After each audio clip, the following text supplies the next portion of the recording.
The next few minutes deal with my outlook on Top Bar Hive. I was asked by a bee club in northern Colorado to give my outlook and opinions on Top Bar Hives. Question: what inspired me to use a Top Bar Hive setup for bees? Okay, and that comes down to three things for me.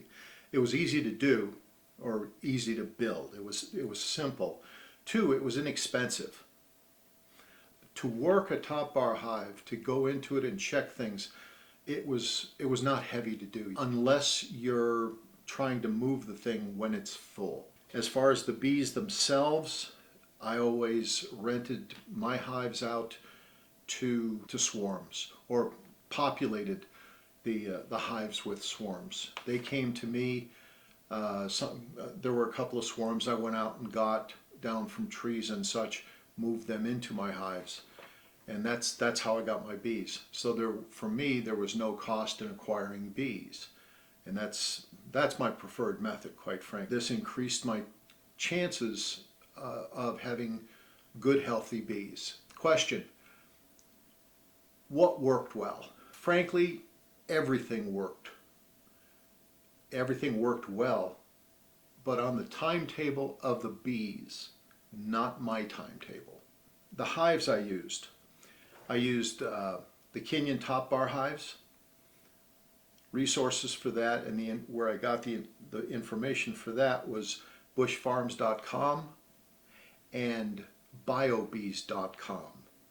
Both of those locations also provide free PDFs for how to build their versions of the Kenyon Top Bar Hive.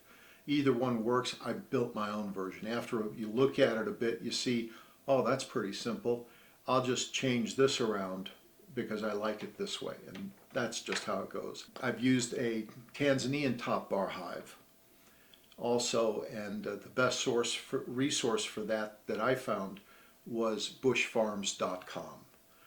That's run by Michael Bush. He's a beekeeper and speaker in Nebraska. Also used the Perone hives. The Perone hives, they're a little bit different type of hive, and they're out of Argentina.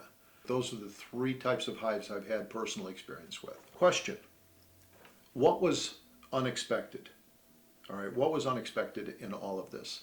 And primarily, the first thing is that it worked. Second of all, the bees came to the hives. You know, the swarms. Number three, the Kenyon hive was very good in the heat. The Tanzanian hive was good up to about 100 degrees or so. It didn't like when it got very, very hot. I was also surprised about the weight of both of those hives, the Tanzanian and the Kenyon hives, when they were full. I did not expect them to weigh that much. And when I left the area, moved them onto other properties to other people, moving them was, I didn't expect them to weigh 100 to 200 pounds. But when you think about it, it's full batch of bees, full batch of wax, full of brood, full of honey. You've got some real size to it if you have a large Kenyan or Tanzanian. It's not impossible, but you do need two people to move it, and it's a good thing to build in some kind of handles on the end so that they can be shifted or moved. Although generally with these type of hives, you don't. They won't stay in one place, and that's it. I was also surprised at the change in the plants and trees in the neighborhood, because it affected the entire neighborhood. Now, nobody else knew that we had bees, but everything got pollinated. Question: what would I recommend?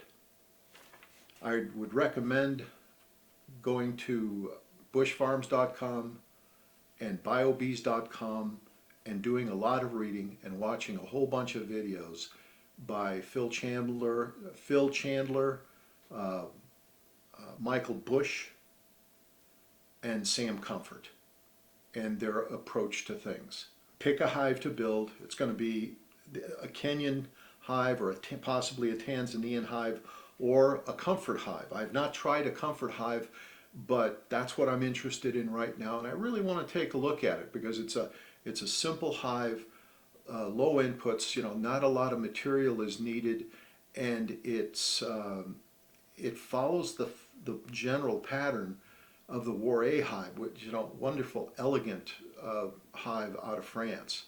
I would recommend that you pick a hive to build after looking at biobees.com, bushfarms.com, and watching videos by Sam Comfort, by Michael Bush, and Phil Chandler, and just looking how they approach things. They approach it each a little bit differently, but they do it in a simple, straightforward manner. Build your own, buy nothing.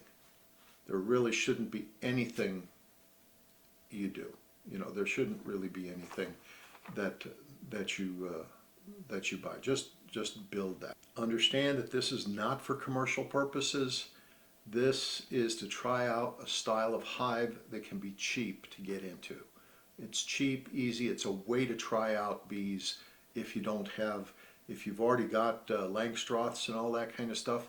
It can be an interesting way to learn more about bees and other methodologies that you might be able to apply to your preferred style of beekeeping.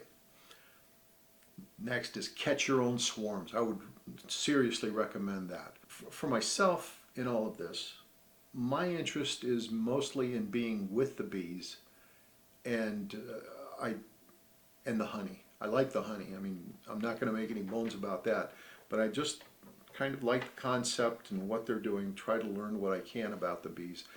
I find it calming. The main thing is to figure out if your chosen hive will work in your area, in your location for you. The only way to figure that out is by you doing it. There is no one can say, oh, this will work, that'll work. This is the way to do it. You'll find that there are plenty of rules with bees, and this is how it's done, and this is how they do it. The bees change all of that. They'll do what they're going to do. You can help them along in a certain direction sometimes, but that's about it. But that's my take on the top bar hives, and that's about it for right now. Cheers.